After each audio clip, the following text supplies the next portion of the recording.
Call the regular June 9th Town Council meeting to order. We will begin with the Pledge of Allegiance.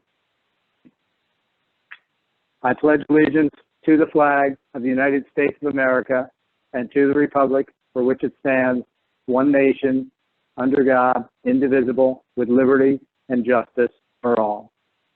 And before a few comments, I'd just like to have a moment of silence in honor of George Floyd.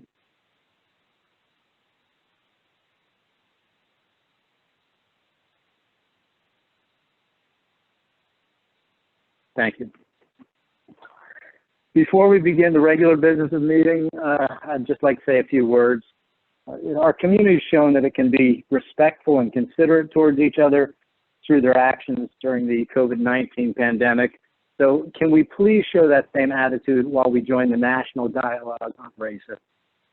Later in the meeting, the Town Council will be discussing the creation of a working group to be made up of 2 council members, the Director of the Community and Rec Services, the Police Chief, and a representative from the Human Relations Committee.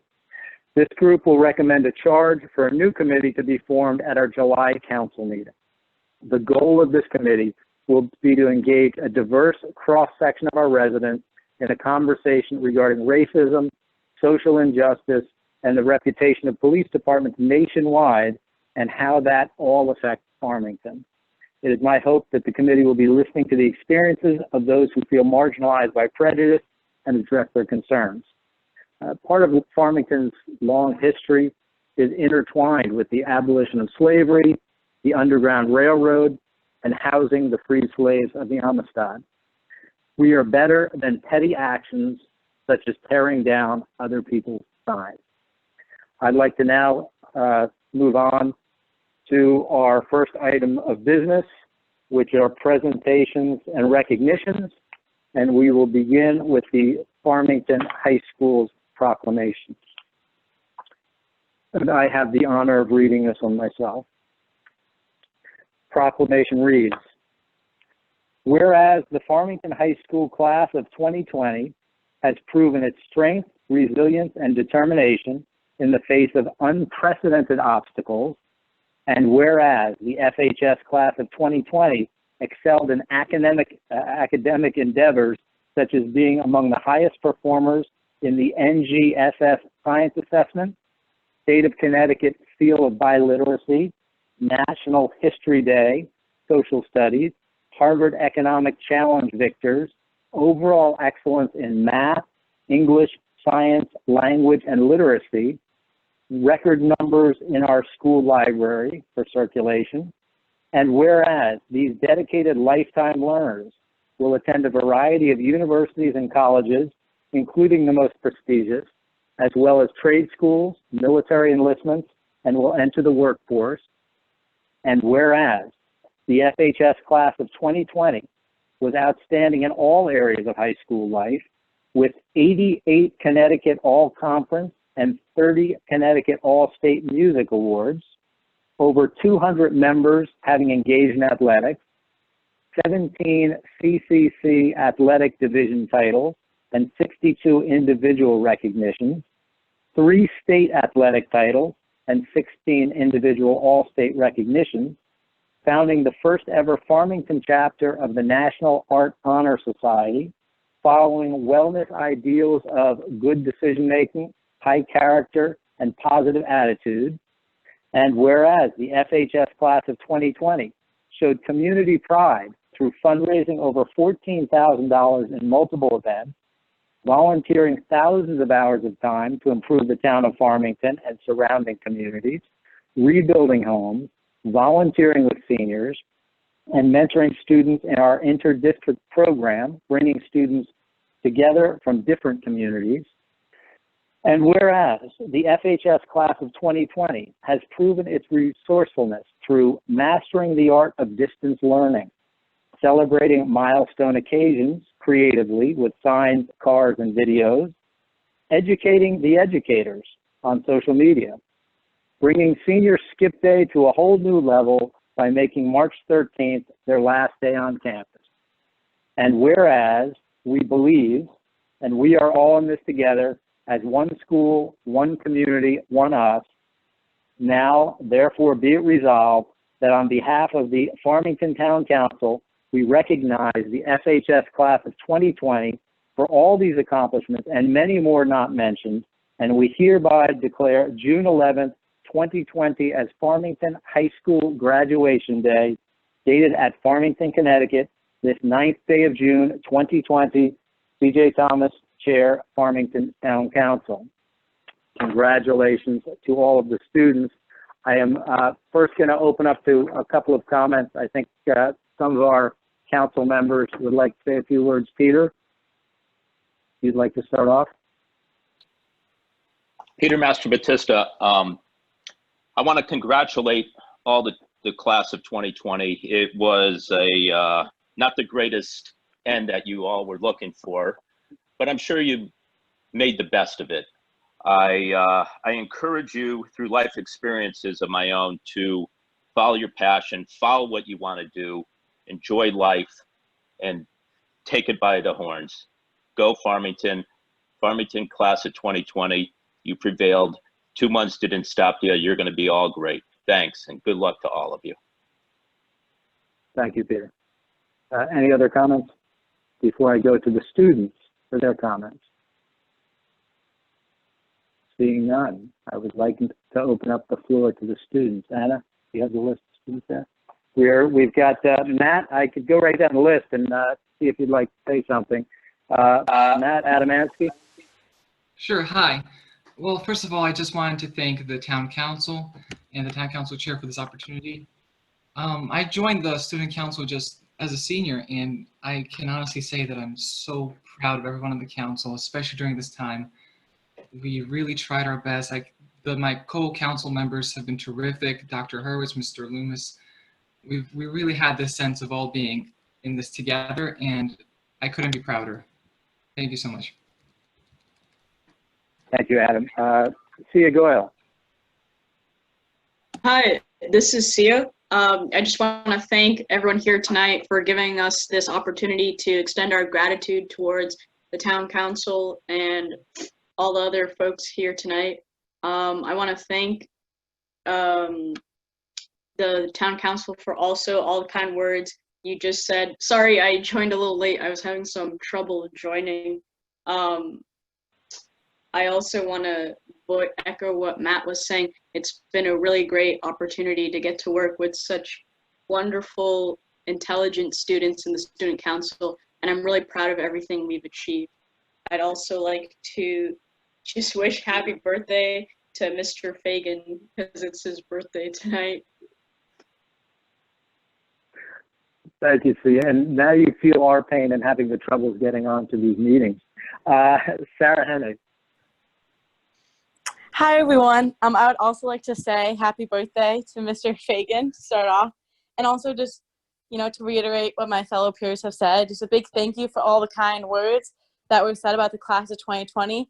I know that the class of 2020 and all my peers and friends, we've all worked so hard, and this has definitely been a special year, and we'll definitely always remember our senior year for better or for worse. And I think that was kind of encapsulated in everything that was said earlier. And so I just want to say thank you for all the kind words and for the extra special recognition that our class has gotten. And I've had a wonderful experience at FHS, and I'm so proud of, the student council and the board of ed and the superintendent, everyone who has really pushed to give us the best graduation, the best end to our careers at FHS, the best possible. So thank you.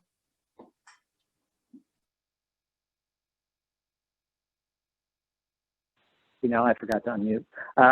Thank you, Sarah, for those nice words. I'm not sure, is Amanda Rodriguez with us? Okay. I don't think Amanda's on yet. She's trying, Mr. Thomas, but if she can get on, I'll let you know. Okay, I appreciate that. And I'd like to thank the principal, Scott, the Board of Education, and the superintendent, Kathy Grieser, for the tremendous job you've done throughout this long end of the school year. And obviously, as witnessed by the eloquent words of the students, you've done a great job throughout their term here. And as I mentioned, June 11th as Farmington High School graduation day. We are all sure it is going to be a beautiful evening, and that will be the correct date, and we're all looking forward to that. So thank you very much. We will now move on to your, I'm sorry, Scott, would you like to say any words? I was just going to say thank you, and I appreciate you sticking with June 11th there, Mr. Thomas. That's excellent. And quite honestly, just thank you to the council and the entire community of Farmington. Certainly the board and Kathy and our team have worked really hard, but this wouldn't be possible without everybody coming together. And, you know, Chief Melanson, our fire department, we've had so many, you know, the health district, we've had so many citizens and agencies across the town willing to jump in and make sure we can do this for our kids. And so we're thankful for that and appreciate the recognition for our kids on Thursday of this week. Thank you, Scott. And I know you all have been working very hard to make this an unforgettable graduation for all the seniors. So again, we're looking forward to it. Mr. Thomas, Amanda sent me her words. I can read those if you'd like. Great. That'd be great. Go ahead, Chris. She said, I can't put it better than how my peers did. I'm so honored and proud to be part of the class of 2020 and offer my thanks to all of you who have helped to make this graduation happen. Thank you so much. Thank you very much. And thank you, Amanda, if you can hear us. Okay, we will now move on to our second presentation. And Joseph, will you read that? Joseph Capitafaro. It's my honor to give this commendation. This will not be the last time you hear this lady's name. For several years I've known her, she has ceased to amaze me at all the things that she can accomplish. Whereas the Stephen A. Fliss Scholarship was established in 1985 and dedicated to Stephen A. Fliss, who served as a town manager of the town of Farmington from 1955 to 1985. And whereas the scholarship was established for the Farmington residents seeking a college degree in public administration and/or public service. And whereas Kayla Barron of Farmington submitted her application to the Stephen A. Fliss Scholarship Committee. And whereas the Stephen A. Fliss Scholarship Committee unanimously chose Kayla Barron's application and has approved a scholarship award of $500. And whereas Kayla Barron has volunteered for various organizations, including Unified Sports, Unified Theater, End Hunger New England, the Farmington Community Chest, and Relay for Life. And whereas Kayla Barron has raised over $4,000 for the American Cancer Society. And whereas Kayla Barron will be attending Assumption College, where she will be studying human services and rehabilitation and community service learning, with the goal of advocating for people with intellectual and developmental disabilities. Now, therefore, be resolved that the Farmington Town Council commends Kayla Barron on her scholarship award and hereby encourages her to continued success with her future studies. Dated at Farmington, Connecticut, this 9th day of June, 2020, C.J. Thomas, Farmington Town Chair. Congratulations, Kayla. Keep it going. We love you. Thank you, Joe. And congratulations, Kayla. If you'd like to say a few words, we'd love to have you come on now. Hi. So I would like to thank the Town Council and the Stephen A. Fliss Scholarship Committee for the honor of receiving this scholarship. I have volunteered with the disabled and homeless since I was young. I volunteered with the Special Olympics and joined many unified programs. Volunteering in the Friends Room at Farmington High School since I was a freshman has been one of my favorite things to do. The Friends Room is a classroom for students who have intellectual disabilities. I love to join them to read, play games, cook, and just talk. Farmington High School has a summer camp, which is called the Summer Place, that I've worked at since the summer of my freshman year. My work with the homeless is extremely rewarding. I've cooked and served in shelters and recently joined a group called Family Promise, where along with my family and our church, we cook, serve, and do arts and crafts with families who are homeless and trying to find work and a place to live. As Officer Capitafaro said, I will attend Assumption College in the fall, where I will major in Human Services Rehabilitation Studies. I recently decided to minor in Applied Behavior Analysis. One of the reasons I chose Assumption is they have many volunteer programs to work with the disabled and the homeless, so I will be able to continue my passion for both while at Assumption. I am grateful to the Farmington Public Schools for the support I received as a student and providing me with so many volunteer opportunities. As many of you know, I come from a family that supports giving back to the community, and I have been fortunate to have found my passion through the schools I've attended as well as our church. Thank you again for recognizing me tonight and for your kind words. Also, my grandmother wants me to say happy birthday to Mr. Fagan. So happy birthday. Thank you, Kayla. I appreciate those words. And I'm not going to feel slighted that you left out spending Farmington Cleanup Day working on yards with me. But thank you very much. It's well deserved. We will now move on to public hearing, of which we have none. Next item is new items, of which we have none. We are now going to move on to public comment, and we've got two phases of this. The first phase will have the town clerk reading all of the correspondence we received via email or mail, and the second will allow for any attendees of this meeting the opportunity to speak. So first I'll turn it over to Paula Ray, our town clerk. Good evening, Mr. Chair. Paula Ray, Town Clerk. I have one comment to read from Ann Elfgren of 26 Timberline Drive. Hello, everyone. I have lived in town for 20 plus years and love our town. Could somebody let me know our existing police policies regarding the use of force and if these need to be modified?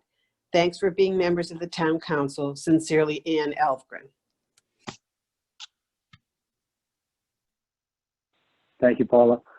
We will now move on to any of our participants who have any comments.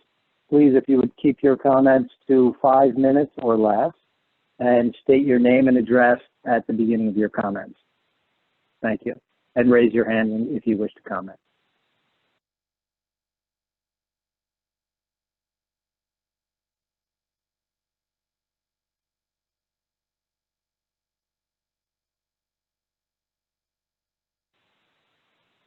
Jay Tulin, if you'd like to begin. First of all, can you hear me? I've sometimes had difficulty with my audio, so I would just want to make sure you guys can hear me. Loud and clear. Okay, that's great. So Jay Tulin, 39 Timberline Drive. I'm here on behalf of the Human Relations Commission. I just want to kind of, we met last night, and I just wanted to kind of go through some of the highlights of our meetings and some of the pertinent things that we had for discussion. Before I do that, the young lady, Kayla Barron, sounds like someone that we would like to get involved in the Human Relations Commission in some capacity. She sounds like an incredible young woman. I wasn't prepared to say that, but having heard some of the things she's done, she sounds like a wonderful person and, you know, whatever, would like to reach out to her at some point. Anyway, so we met last night. I'm in no particular order. We actually didn't vote to take any action on anything, but we did talk about a number of things that we want to consider in the future. Before I do that, based on the conversation I had with CJ and the creation of the work group and the possibility, and I gather the reality that a Human Relations Commission member could be involved in that, I did reach out to fellow commissioners, and there is one that is interested in participating. Hope I didn't overstep my bounds by doing that, but there is one that would love to be involved in that, and it's not me. I was told that as chair, I can't really participate in that, but I'll try to be at meetings. Anyway, just a few things that we discussed last night. Apologies to Joe if I miss anything or you want to fill in any gaps when you get to get your report, please do. We talked about, obviously in light of recent events, you know, racial discrimination, Mr. Floyd. We also talked a little bit about anti-Semitism. This was actually the first meeting I was actually able to be chair since I was appointed in February for the obvious reason. Those are topics, even before the incident in Minneapolis and a few others, that seemed topical and right up the alley of the Human Relations Commission. And we did have about a 2.5 or 3 hour meeting last night talking about a number of things. I looked into the town of Middletown has a program with their Human Relations Commission. I reached out to Mayor Florsheim, who has had his hands full with some not so good things that have taken place in Middletown over the last few days. if everyone's aware or not aware, whatever. We also talked about the possibility of being involved in something called the Universal Declaration of Human Rights, which is until December, so we have time to plan that. That basically is a program that they do every year that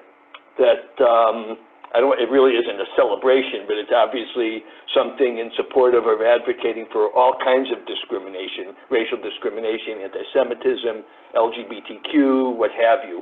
And that's something that I felt for a long time that the Human Relations Commission could kind of get behind.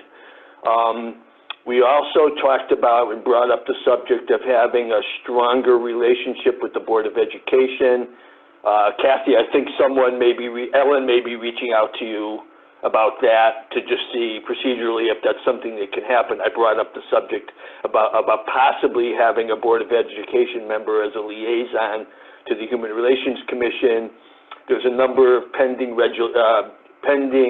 legislation locally and federally. Obviously, the local with the session, being called off hasn't really happened, but there were a number of things in addition to what's already in place with Public Act 18-24, which would be more education for students. And I think those are things of value that we will be keeping our eye on and hopefully getting behind to support. We talked about possibly letters of support. I don't know exactly what's going to come up, but I understand the governor did announce that there is going to be some kind of special session. Some things will come up in that special session, like policing and maybe a few other things that the Human Relations Commission and myself, because I'm a nut when it comes to following legislation, will be keeping my eyes on. Also possibly approaching the town council at some point in time for a proclamation in support of that Universal Declaration of Human Rights. We didn't actually vote to do any of that, but these are things that my fellow commissioners seem to think were worth looking into even more. Back in January when we last met, with the intention of meeting before last night, again, for the obvious reasons we didn't get to do that, I felt strongly that the topic of anti-Semitism needed to come up and be discussed and be acted upon, and possibly have the Human Relations Commission do something, either with that, with racial discrimination, maybe combined in some way after what happened in Pittsburgh and several other incidents of anti-Semitism, and that's something that we are looking into. We also had 4 or 5 members of the public that spoke. Are we running out of time? No, we're about 6 minutes into our 5 minutes. So all right, let me just do one more thing. I got a call from the First Church of Christ in town from one of the pastors there. I'm sorry it took so long. Who wanted to talk to me about possibly having the Human Relations Commission involved in something. I'm not sure exactly what it is. Our next meeting is September 23rd. I'm hoping we're going to get to meet before that. We also did talk about very, very briefly the legislation that Congresswoman Jahana Hayes supported that was introduced in Washington, D.C., having to do with policing. And I read the highlights of that, and we didn't really talk about it much, but there is something pending on a federal level. Thanks for the opportunity to talk. Sorry I went over. Thanks, CJ. Any other members? Beth Kittner. Okay, good evening, everyone. Beth Kittner, 24 Farmstead Lane. I want to commend the council on a great proclamation for the class of 2020. I will admit that that class is particularly near and dear to my heart, and offer a congratulations also to Kayla Barron.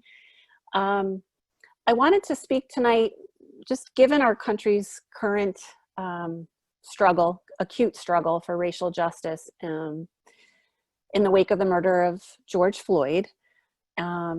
I feel strongly that the town council and other town leaders and our community at a whole really needs to move from words to action in addressing the issue in our town. Just over the past several days, I've had a lot of conversations with other community members, you know, friends, other people in town, and there's a lot of hurt and there's a lot of frustration, but I also think there's a lot of hope and kind of a turning point we're at, and I think that it's really crucial that we take action to kind of take that opportunity to do some hard work and what could be very difficult work over the next weeks and months and years ahead to address this. And I think in doing that, whatever form that takes, and I realize it could be, you know, in a lot of different forms with different groups that we're involved in and organizations, but I hope that we're all mindful that it's crucial to involve people of color, Black members of our community in those discussions and in those efforts so that we are truly responding to that community and what those issues really mean and how people are feeling and what they bring to the table as members of our community. Thank you. Thank you, Beth, and congratulations to your graduate. Thank you. Do we have any other, you're welcome, do we have any other public comment? Seeing none, we will move on to item G, the reading of the minutes. Peter. Peter Mastrobatista, I make a motion to accept the May 12th, 2020 regular town council meeting. Joe Capitafaro, second. A motion has been made and seconded. Is there any discussion? Seeing none, all in favor? Aye. Aye. Aye. Opposed? The motion passes unanimously for the May 12th regular town council meeting. Next item. Peter Mastrobatista, I make a motion to approve the May 26th, 2020 regular town council meeting. Joe Capitafaro, second. A motion has been made and seconded. Is there any discussion? Hearing none, all in favor? Aye. Aye. Opposed? The motion passes unanimously. Moving on to item H, reading of communications and written appeals. Here. Anybody have any questions on the basic human needs? Okay. The community like Gary, thank you. Thank you. Peter Mastrobatista, this is a letter from CJ Thomas, Kathleen Blasky, and Paul Melanson, our police chief. Dear Farmington community, first and foremost, the town of Farmington's sincere sympathies are with George Floyd's family and the entire Minneapolis community. The death of Mr. Floyd is a tragedy, and we are disgusted. It is intolerable how someone sworn to protect and serve could do this, while other officers stood by and failed to intervene. Unfortunately, these actions in Minnesota erode the layers of trust, confidence, and goodwill that so many police officers have built within their communities. Collectively, we all need to work harder. This country was founded on and has maintained the ideal of equality. Yet, in 2020, we have still not achieved this ideal. Everyone has the right to express their thoughts and feelings in a free nation. The town of Farmington supports peaceful protests. Social injustice should be vilified for what it is, and every community should work to ease the tensions it creates. As Martin Luther King Jr. said, injustice anywhere is a threat to justice everywhere. Social injustice should have no footing in our society. The Farmington Police Department works every day to uphold the high standards that all sworn officers should abide by. The Farmington Police Department is both a nationally and state accredited police department. Obtaining and maintaining these accreditations demands that our police officers are fully trained and follow very strict protocols in all areas of policing, and most certainly those surrounding social justice. The town has and demands a zero tolerance policy to any police brutality. This mission statement of the Farmington Police Department states in part that the police department will work in cooperation with the community to preserve and improve the quality of life making the town a safer, more pleasant place to live, work, and visit. The department strives to carry out this mission while respecting the dignity and rights of all with whom they come in contact, and with respect for the trust and faith that the citizens of the community have placed in them. Our police chief has personally been involved in drafting legislation to increase police accountability and transparency in the state. He worked on Public Act 19-90. As a town and as a police department, we will continue to engage with our citizenry and work tirelessly to maintain good community relations. Farmington should strive to be known as a community of equality and justice for all people. We truly hope that the nation and our town can grow from the George Floyd's death. We hope that this tragedy can continue to lay the path towards a stronger, more unified America. The town of Farmington, and more than ever, the town of Farmington Police Department stands as one with our community. Sincerely, C.J. Thomas, Town Council Chairman, Kathleen Blonsky, Town Manager, and Paul Melanson, Chief of Police. Thank you, Peter. We're now moving on to report of the committees. Oh.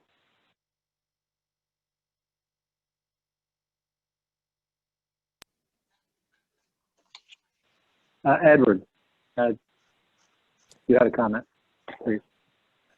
Yes, Edward Gianaros. Yeah, I just had a few comments of my own regarding the death of George Floyd. Our nation is in a deep crisis, and we have to make it clear that racism and injustice has no place here. We can't turn away from the events that have unfolded nationwide since George Floyd's shocking and senseless death. Unfortunately, he is one of many examples of racial and social injustice, and we can see people's frustration is raw.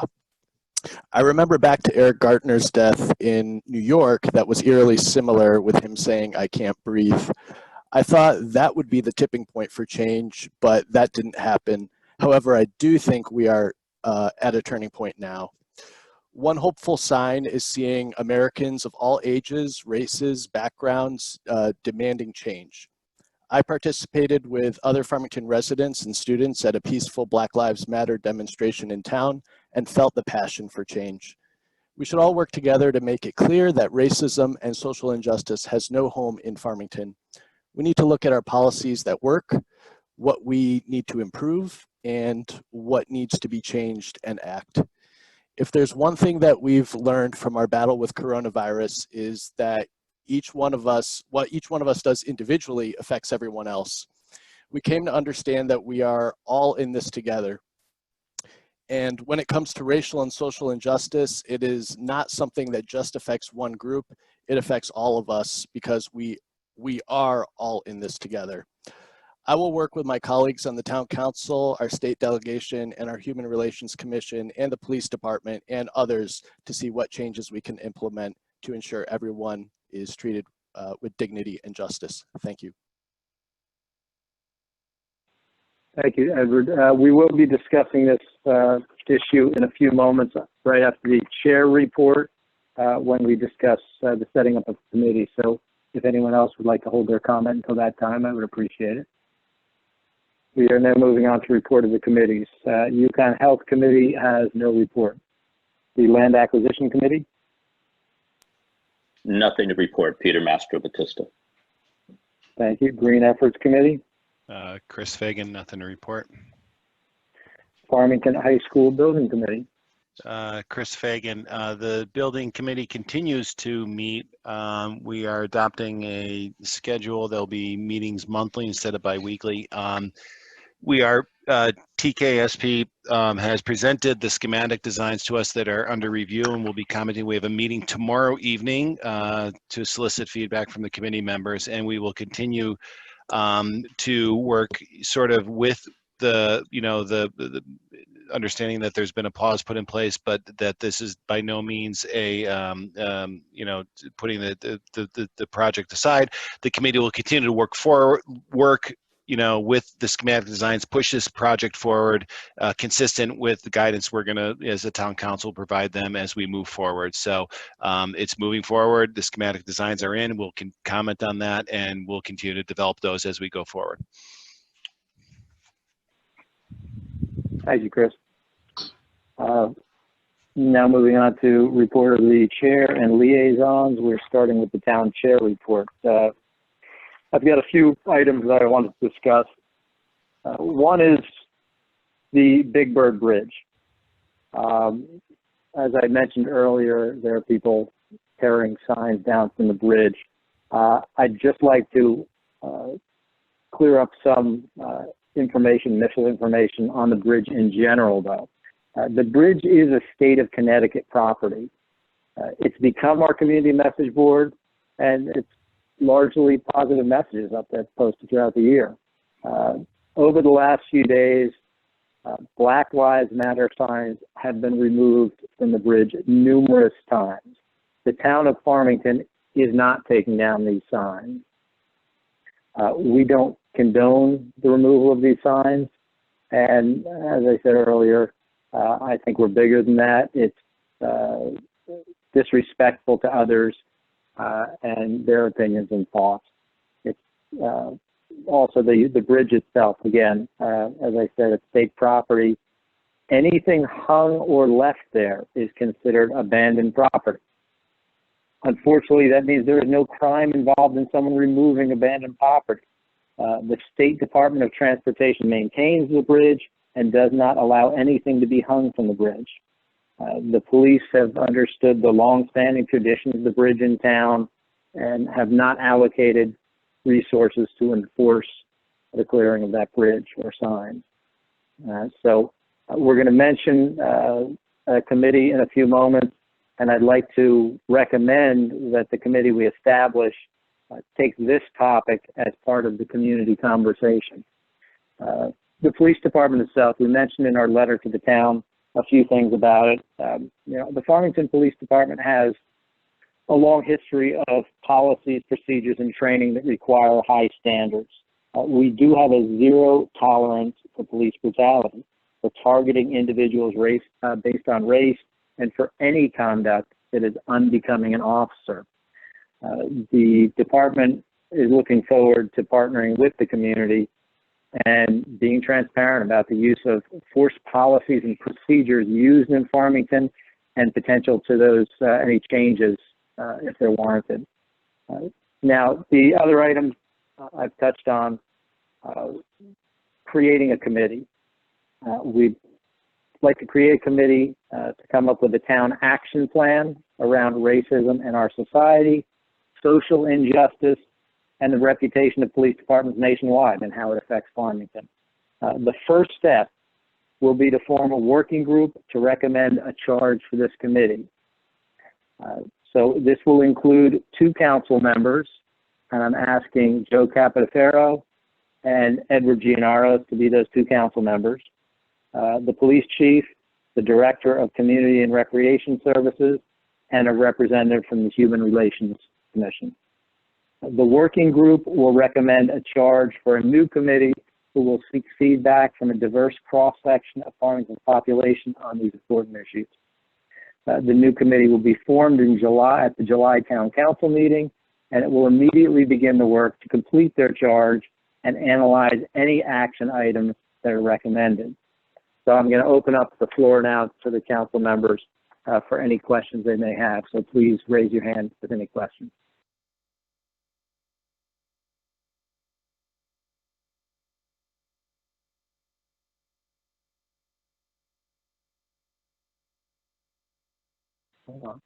Chris Hagan. Yeah, thank you, CJ. Not so much a question as just a comment that echoing Ed's comments earlier.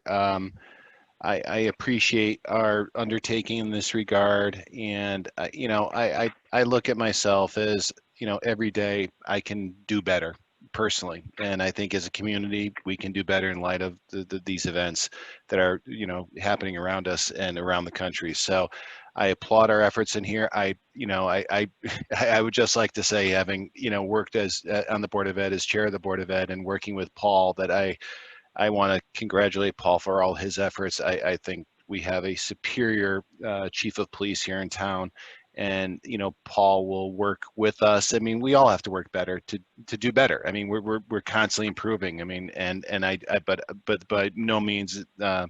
I think this is, you know, a negative comment on anything. It's just, it's just, we're in a state of constant improvement, personally, as a community, everybody.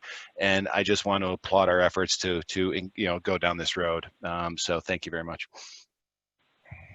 Thank you, Chris. Brian Conley.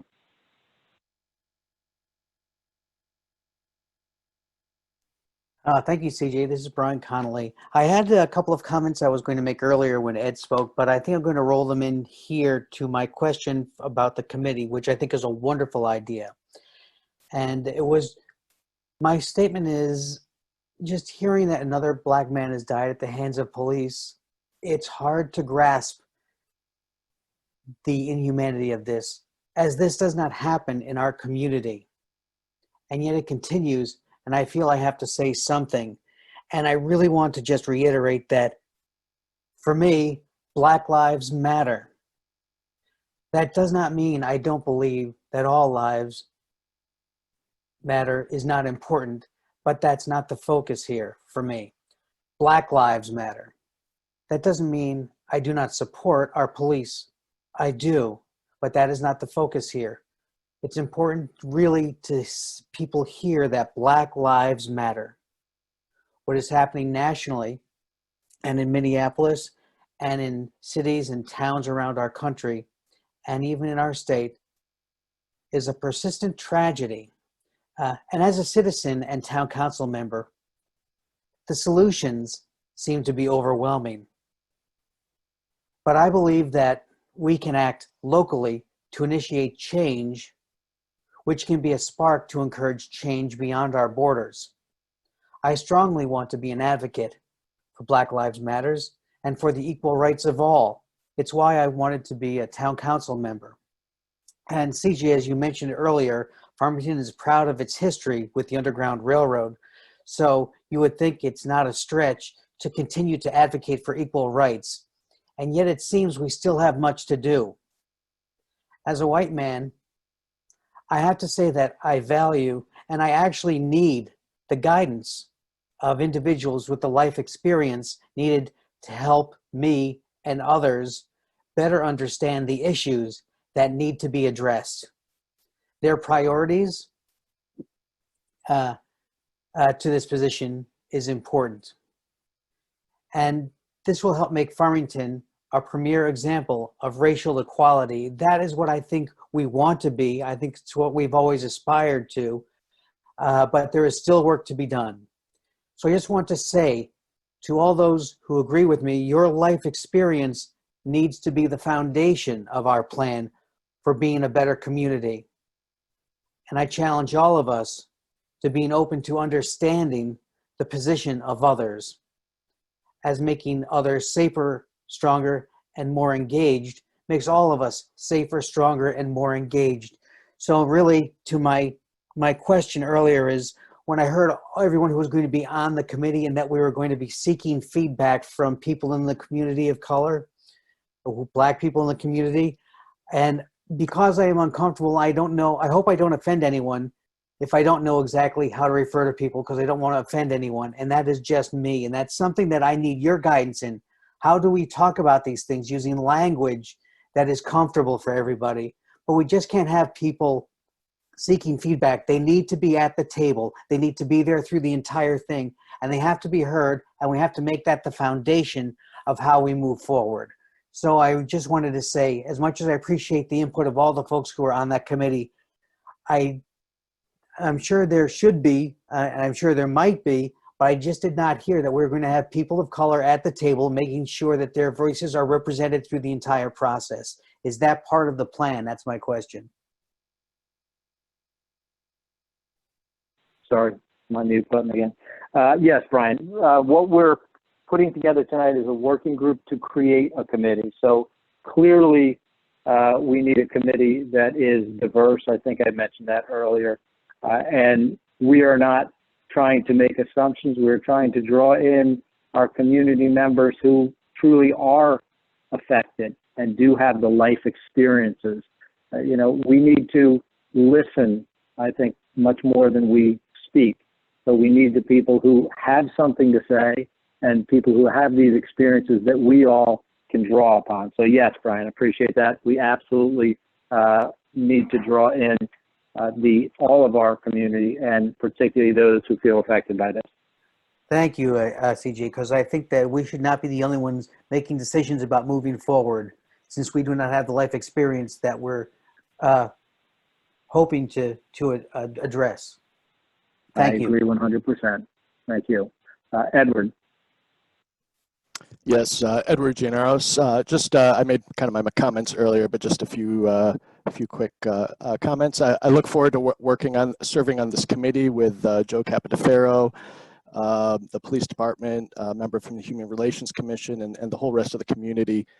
And I'd like to thank Beth Kittner for her comments, and Brian, your comments that you just made right now. I do think it's very important that we have people that are Black and Black individuals on this committee, and we have diversity on this committee, because I think that's very important. Like Brian said, we can't be making these decisions in a vacuum. We really need to include a diverse group of people. Thank you.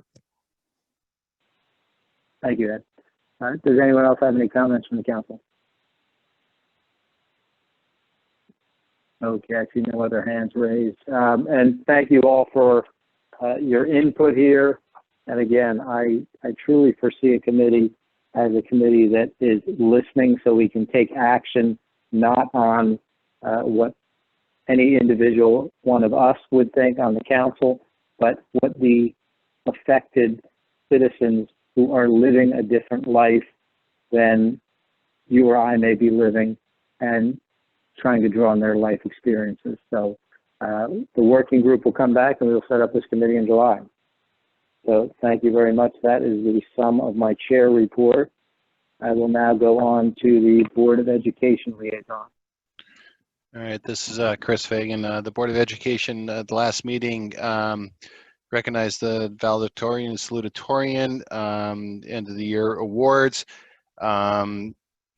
Also discussed ongoing curriculum projects based upon equity and social justice. Address continuing education. The continuing education in Excel presented their end of the year annual reports. As always, as being chair, it's wonderful to hear what we're doing in those regards. You never really truly appreciate it till you hear all the great things they're accomplishing with continuing ed and Excel. The Board of Ed continued or discussed prioritizing summer school projects based upon the budget changes that were implemented, and also approved the ed specs for the school and the central office, and some first reading of new class offerings. So there will be a meeting next week, which will be the final meeting of the year. Thank you, Chris. Next, we move on to Economic Development Commission liaison. Yes, Edward Gianaros. The EDC recently held their quarterly business breakfast. The guest speakers were Governor Ned Lamont, Dr. Andrew Aguinobi, Chief Executive Officer and Executive Vice President for Health Affairs for UConn Health, and Dr. David Banak, UConn Health Infectious Diseases Physician and Hospital Epidemiologist at UConn's John Dempsey Hospital. Governor Ned Lamont spoke regarding the phased reopening of the state. Dr. Aguinobi and Dr. Banak spoke about COVID-19 and answered various questions submitted from the attendees. Also, just to note, those of you might have already noticed this, the Walgreens in Unionville has closed, and I just wanted to let you know that this is was actually part of Walgreens' corporate plan prior to coronavirus. So this was actually not due to a coronavirus impact. It was part of their corporate plan to close this store along with some other stores. The next EDC meeting is a virtual meeting to be held tomorrow at 5:30 p.m. Thank you. Thank you, Ed. Next, we're moving on to Farmington Historic District Commission. This is Brian Connolly. I have no report. Thank you, Brian. Housing Authority.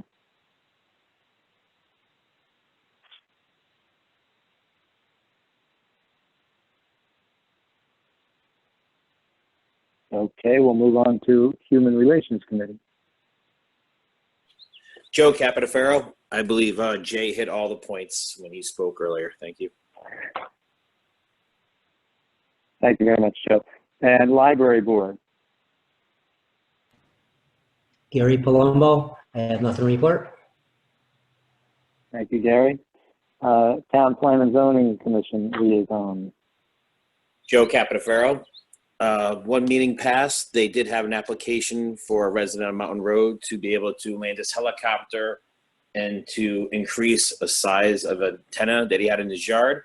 That was voted down 4-2. Another information to give you is that 5 restaurants have received permission to expand their exterior dining to the parking lots. Nothing else. Thank you, Joe. The Unionville Historic District Commission. Edward Gianaros. The Unionville Historic District Commission is working on attracting more historic Unionville properties into the district. There's potential interest from 4 different property owners who attended a meet and greet seminar at the end of last year. And the next Unionville Historic District Commission meeting is a virtual meeting to be held on July 2nd at 7 p.m. Thank you. Thank you, Edward. Unionville Village Improvement Association. Edward Gianaros, nothing to report. Water Pollution Control Authority. Joe Capitafaro, nothing to report, but our meeting is tomorrow night at 7 o'clock and you can attend that on Zoom. Very good, thank you. And are there any other liaisons or commissions I have missed? Seeing none, I will move on to the report of the town manager.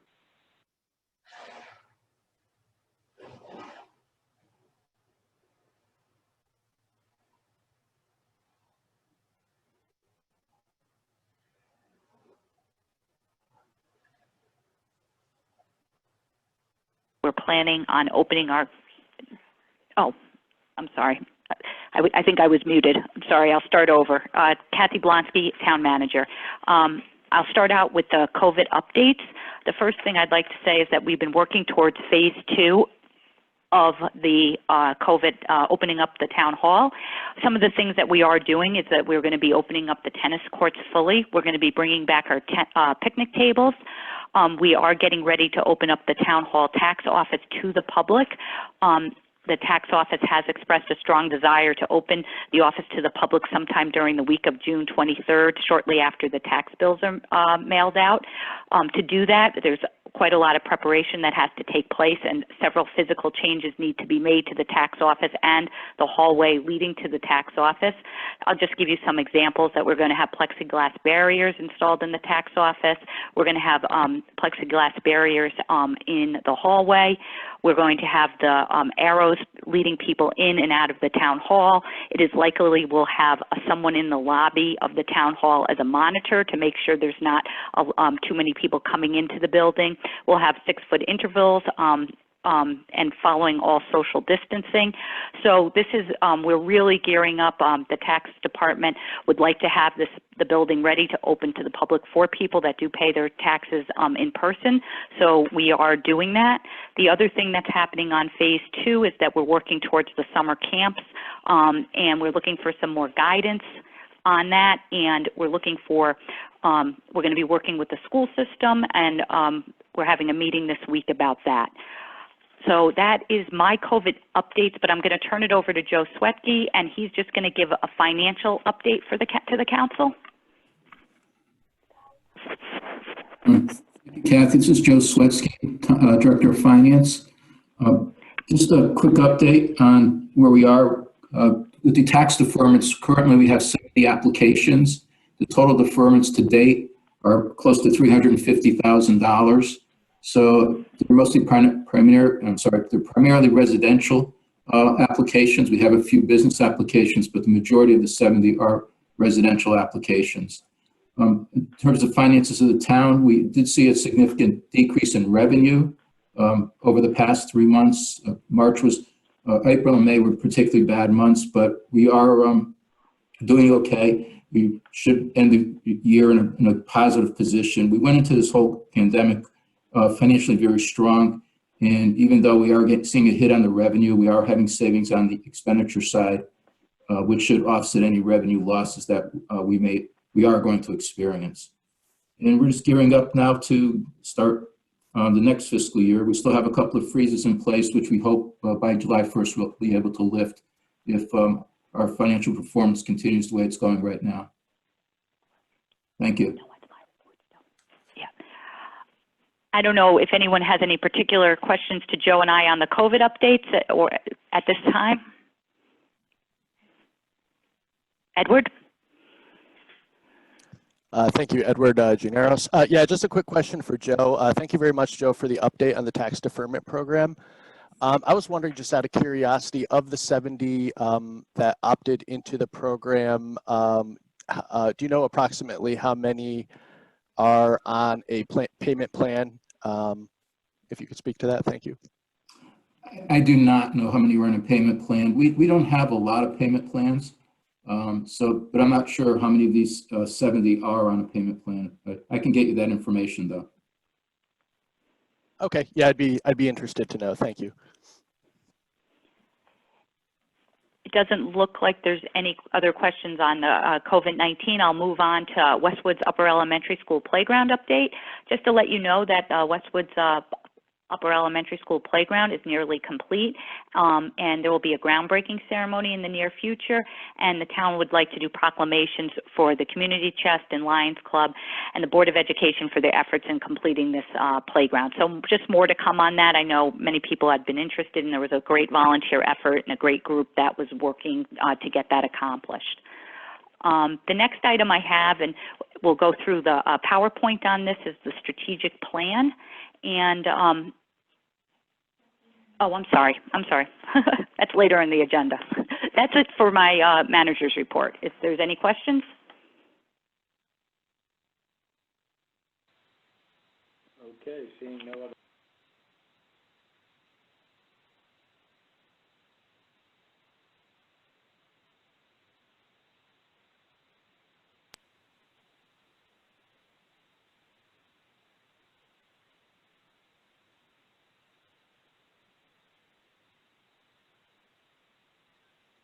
CJ?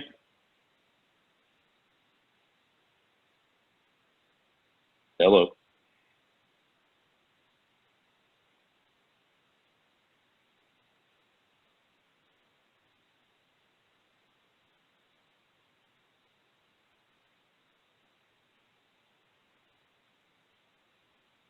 Peter Master Batista for agenda item L4. Can you hear me? Yes, Peter, I can hear you. All right, I will read the agenda item L4, that Andrew Arboy be appointed to the Human Relations Commission for a 2-year term beginning Peter, excuse me, you have to make a motion to accept the manager's report first before we move on to item L.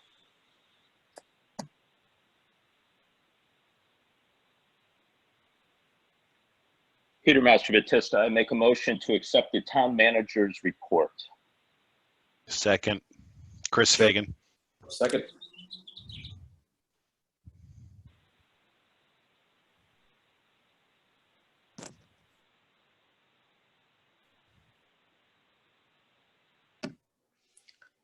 Ask for all in favor. Aye. Aye.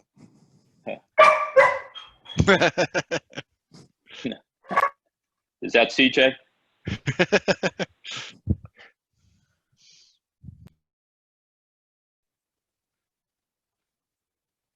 Okay, I will continue with agenda item L4. I make a motion to appoint Andrew Arboy to the Human Relations Commission for a 2-year term beginning July 1st, 2020, ending June 30th, 2022. Joe Capitaferro, second.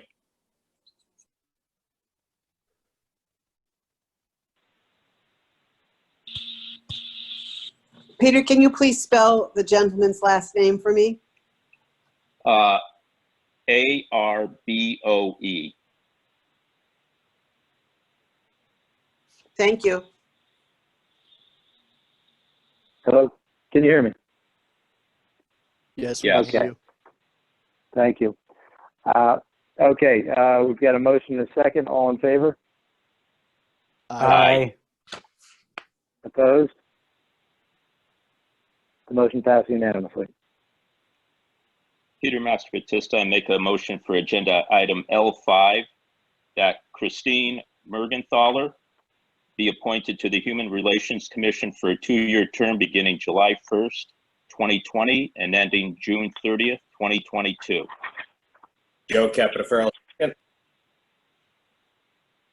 Any discussion? Hearing none, all in favor? Aye. Aye. Opposed? Motion passed unanimously. Next. Peter Master Batista, item L7, I make a motion that Lisa Pollock be appointed to the Human Relations Commission for a 2-year term beginning July 1st, 2020 and ending July 30th, 2022. Joe Capitafaro, second. Any discussion? We have a motion and a second. All in favor? Aye. Opposed? Motion passed unanimously. Next. Edward.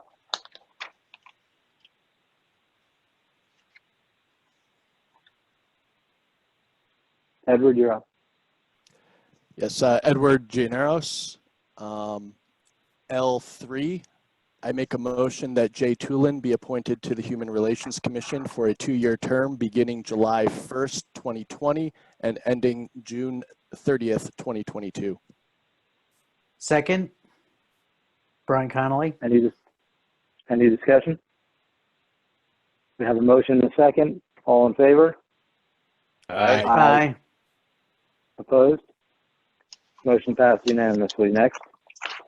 L6, I make a motion that Zalman Nakimovsky be appointed to the Human Relations Commission for a 2-year term beginning July 1st, 2020 and ending June 30th, 2022. Brian Connolly, second. Any discussion? Hearing none, we have a motion and a second. All in favor? Aye. Aye. Opposed? Motion passed unanimously. Are there any other appointments? Yes. Yes, there are. I have L9, Retirement Board.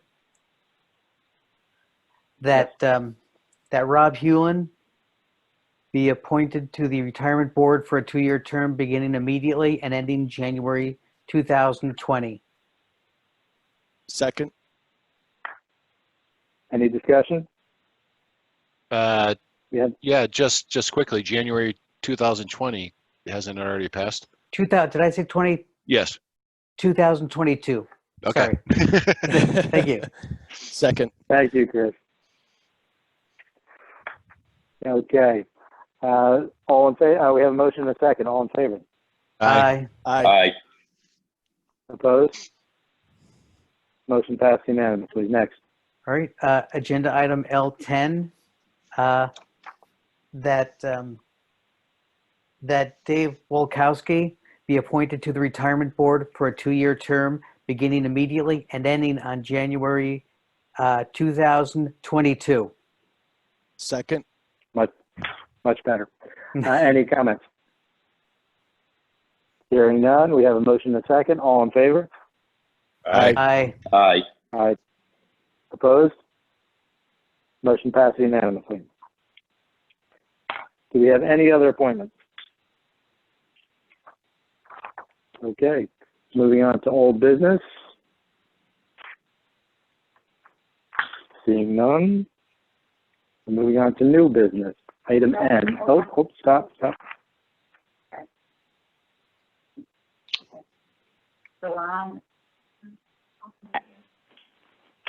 Kathy Blonsky, so we're on agenda item L13.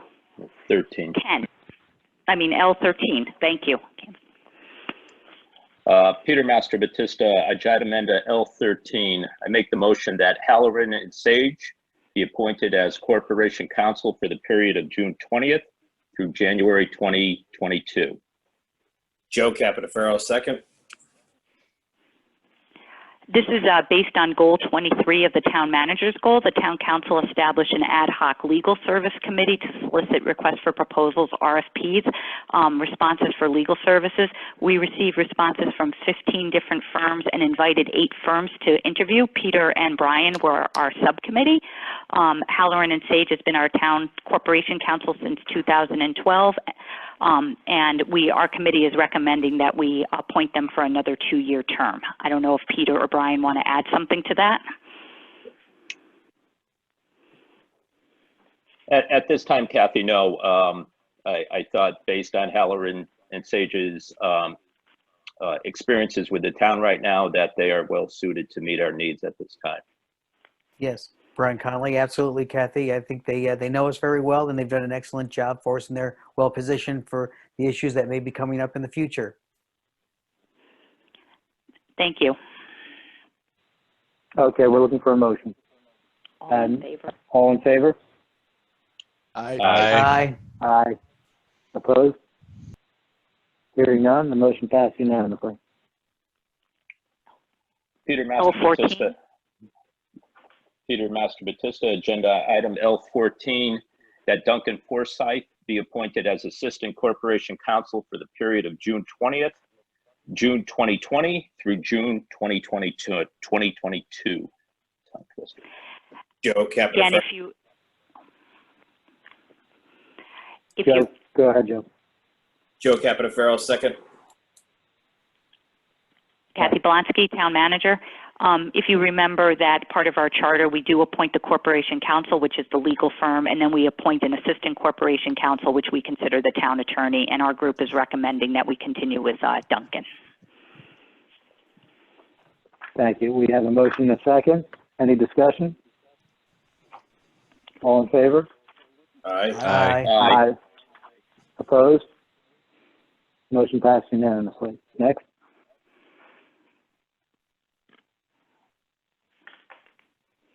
Peter Master-Batista, agenda item L15. I make the motion that Dave Pitney be appointed as Bond Counsel for the period of June 2020 through January 2022. Joe Capitafaro, second. Our committee is recommending that we continue with Dave Pitney. They have been our bond counsel for the past 32 years, and they are exceptional. We have a motion and a second. Any discussion? Hearing none. All in favor? Aye. Aye. Aye. Opposed? Motion passed unanimously. Next. Peter Master-Batista, agenda item L16. I make a motion that Metzger, Lazarick, and Plum LLC be appointed as Labor Counsel for the period of June 2020 through January 2022. Joe Capitafaro, second. Kathy Blonsky, a Town Manager. Lisa Lazark has been our labor attorney since 2012, and the committee is recommending reappointing them. Any discussion? We have a motion and a second. All in favor? Aye. Aye. Aye. Opposed? Motion passed unanimously. Next.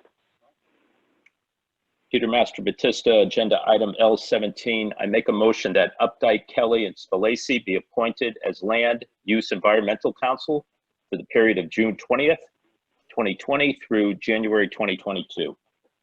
Joe Capitafaro, second. Kathy Blonsky, Town Manager. Halloran and Sage has been our Land Use and Environmental Counsel since January 2004, but the committee is recommending that we change to Updike Kelly. We felt overall that we could use a fresh set of eyes on our land use and environmental, even though we do feel that Halloran Sage did a very good job for us, but it would be good practice and have a new land use council to come on board. I don't know if Peter or Brian would like to add to that. No, not at this time, Kathy. Yeah, same here. Brian, this is Brian Connolly. Thank you all. We have motions second. Any discussion? Hearing none, all in favor? Aye. Aye. Opposed? Motion passed unanimously. And that now covers all of our appointments for the evening. We will now be moving on properly to old business. Seeing none. We will move on to new business, N1. Peter Master Batista, agenda item N1. I make the motion to approve the following town council meeting schedule for 2021 and to set the date of the annual town meeting.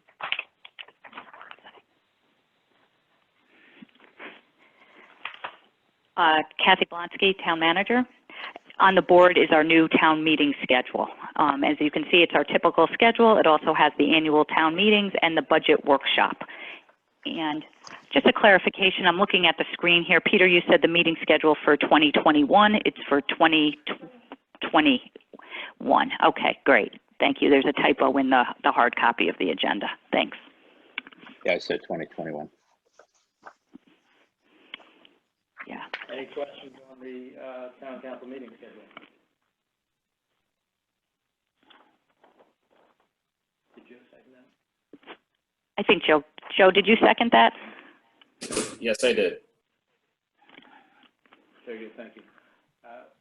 We have a motion and a second. All in favor? Aye. Opposed? Motion passed unanimously. Next.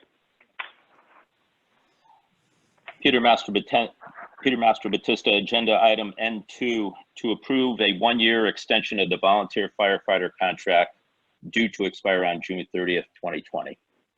Joe Capitafaro, second. Kathy Blonsky, Town Manager. This motion extends the volunteer firefighter contract for 1 year. There is one proposed change in the contract, and that's a 25% increase in the per call for service for each of the 3 identified certification levels. There are no other financial changes included. Moreover, all of the other established and agreed provisions remain. The slight increase per call amount would not cause a substantial impact to the budget account.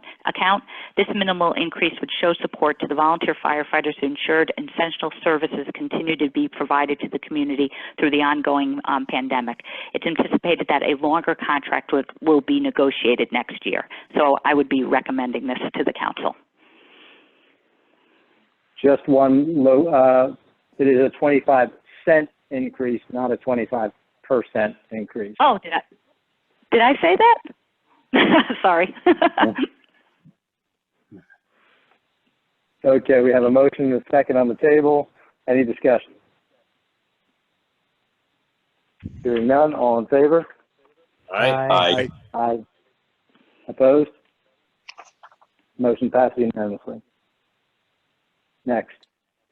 Peter Master Batista, agenda item N3, that the tax abatement granted to the MCCA Inc. of Danbury, Connecticut for the property known as 1-6 Winthrop Drive, an income restricted affordable housing complex, be continued under the ownership of Winthrop 1-6 LLC.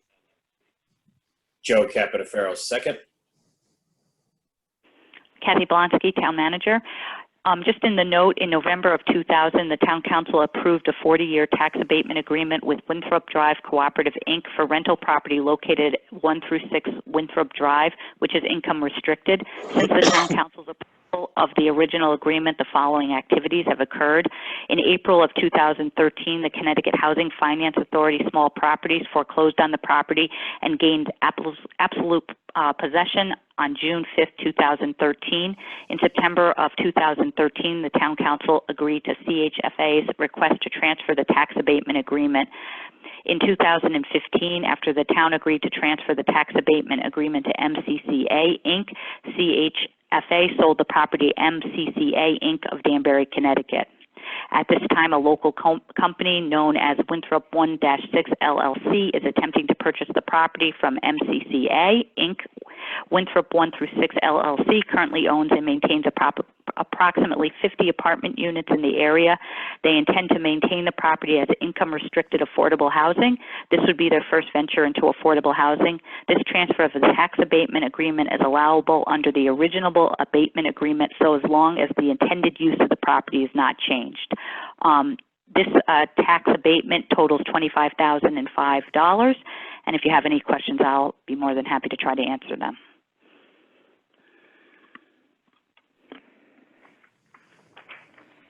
Okay, here are no questions. We have a motion and second on the table. All in favor? Aye. Aye. Opposed? Motion passed unanimously. Next.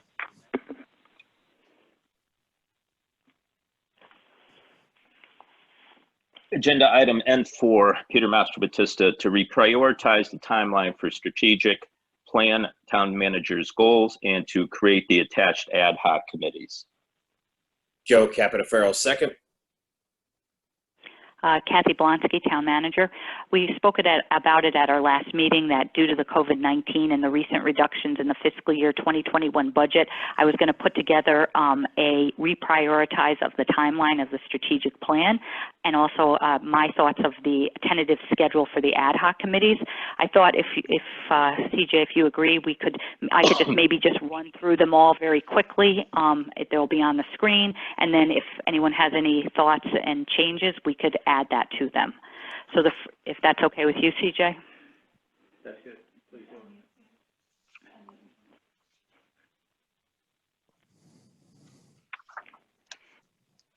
You're good. Okay, that's good, Kathy. Okay, I'll start with goal 1, and that is to establish a town council ad hoc committee to work with the town staff to make recommendations on the following, and this has to deal with the Parsons property, the environmental liability, the phasing portion of BSC streetscapes, and the selection of the preferred developer for the Parsons property. My recommendation is that we set up this committee next month. We're waiting for the testing results for Parsons at this time.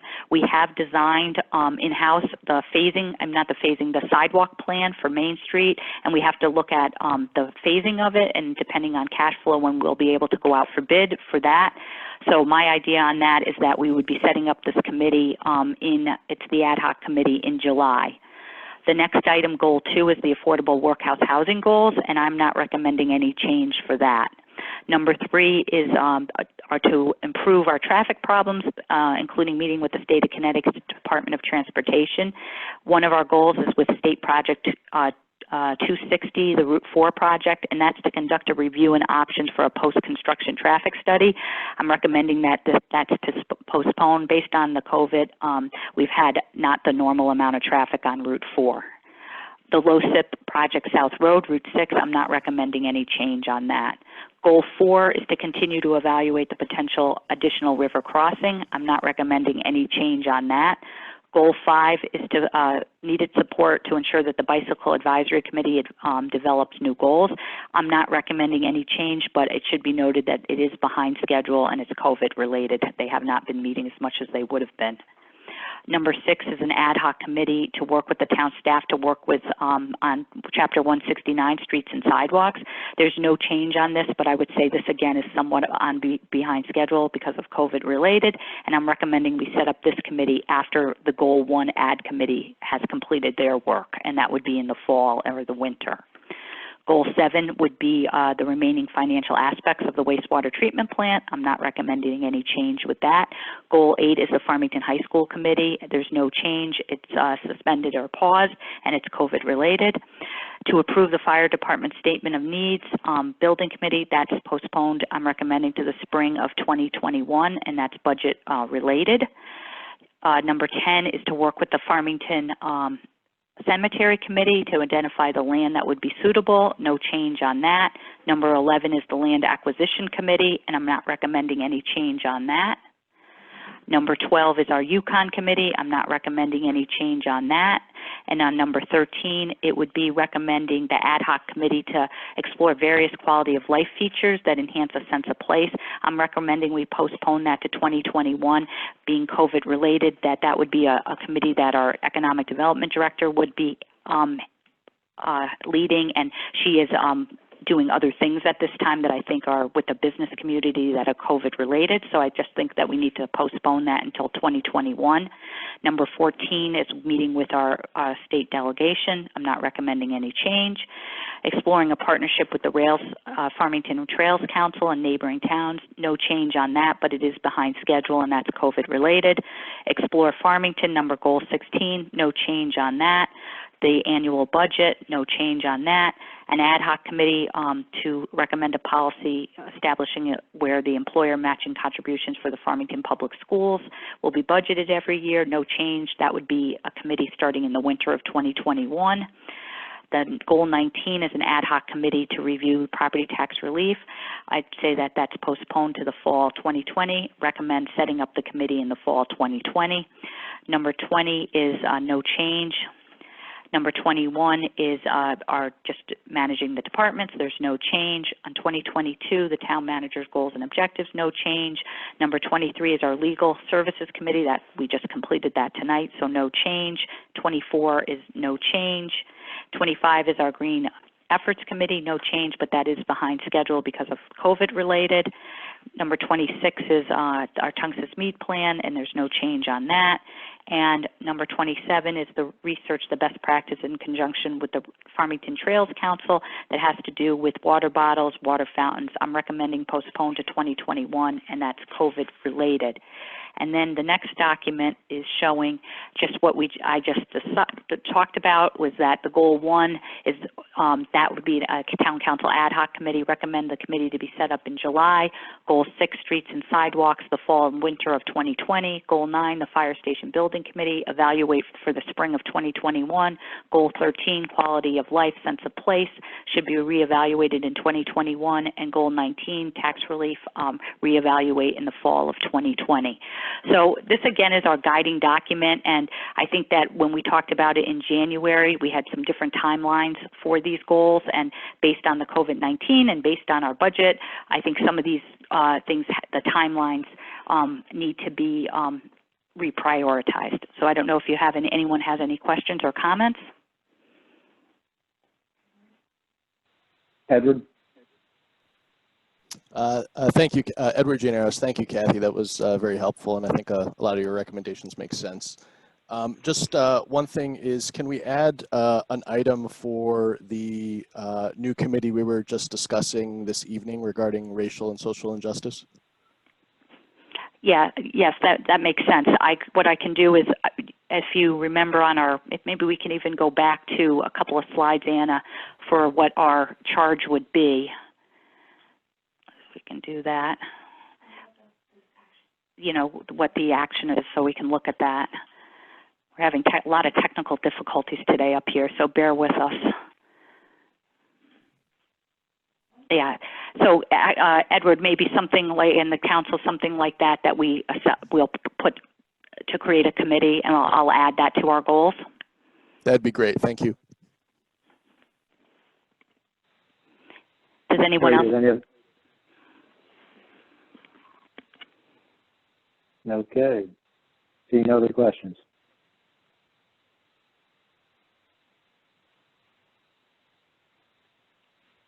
So we had a motion. Yeah, we have a motion and a second. Excuse me. All in favor? All right. Aye. Aye. Aye. Opposed? Motion passed unanimously. Next. Peter Master Batista, agenda item N5. I make a motion to schedule a special town council meeting on June 16th, 2020 at 6 p.m. Joe Capitafaro, second. The topic of this meeting is the town manager's performance evaluation, and the town council typically meets with the town clerk. We did have it scheduled. The next item was on June 23rd. I was requesting, if possible, if we could move that to June 16th. Also, based on the majority of the meeting will take place in executive session and will only include the town manager and the town council and then the town clerk and the town council. We are allowed to have this meeting in person as long as we follow the social distance guidelines, which we'll be able to do because of the size of the council chamber. So I'm recommending that we have this meeting in person. If anyone would like to still do it by Zoom, obviously we can do that, but we are going to try to do it in the town hall council chambers. Do we have any questions? Okay, hearing none. We have a motion and a second. All in favor? Aye. Aye. Aye. Opposed? Motion passed unanimously. Next. Peter Master Batista, agenda item N6. I make a motion to cancel the June 23rd, 2020 Town Council meeting. Joe Capitafaro, second.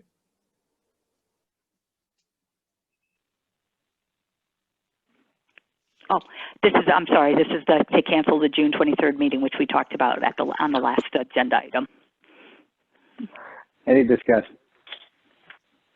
Hearing none. We have a motion and a second. All in favor? Aye. Aye. Aye. Opposed? Next item. Peter Master Batista, agenda item N7. I make a motion that the following unobligated capital CIP balances be transferred to the accounts listed below for the purpose of closing out various inactive capital improvement projects accounts and covering shortfalls in other capital improvement accounts. Joe Capitafaro, second. Kathy Blonsky, you can see from the chart that we're moving $67,369 from various accounts into other various accounts of $67,369. Periodically, we review the capital improvement projects accounts to determine which projects are complete but still have money available and which projects are either complete and do not have shortfalls. Once this determination is made, staff then requests that the town council approve the movement of unexpended balances from closed accounts to any accounts which need additional funding in order to cover the shortfalls. Staff has gone through the list of capital projects and has determined that the projects in the from accounts listed above have been completed and that the unexpended balances are no longer needed. The projects in the to section have shortfalls at the current time and need additional funds in order to complete the project. I don't know if you have any additional questions.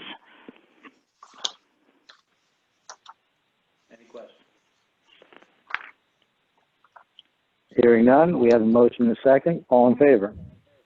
Aye. Aye. Aye. Opposed? Motion passed unanimously. Next. Peter Master Batista, agenda item N8. I make a motion to approve the following property tax refunds as listed below. Joe Capitafaro, second.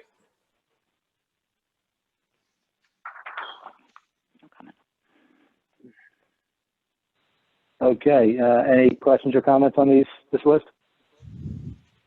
Hearing none, all in favor? Aye. Aye. Aye. Opposed? Motion passes unanimously. We'll be moving on to our next item, which is executive session. Hearing none, I will leave you with the quote of the evening before we ask for an adjournment. This is from Noah Porter, Sarah Porter's big brother, from July 13th, 1856. The fundamental principle of civil liberty as laid down in the Declaration of our Independence is this, that all men are created equal, that they are endowed by their Creator with the inalienable rights, that among these are life, liberty, and the pursuit of happiness. With that, I'll ask for a move to adjourn. Peter Master Batista, I make a motion to adjourn the June 9th, 2020 Town Council meeting. Joe Capitafaro, second. Any discussion? Hearing none, all in favor? Aye. Aye. Opposed? The motion passed unanimously. We are adjourned.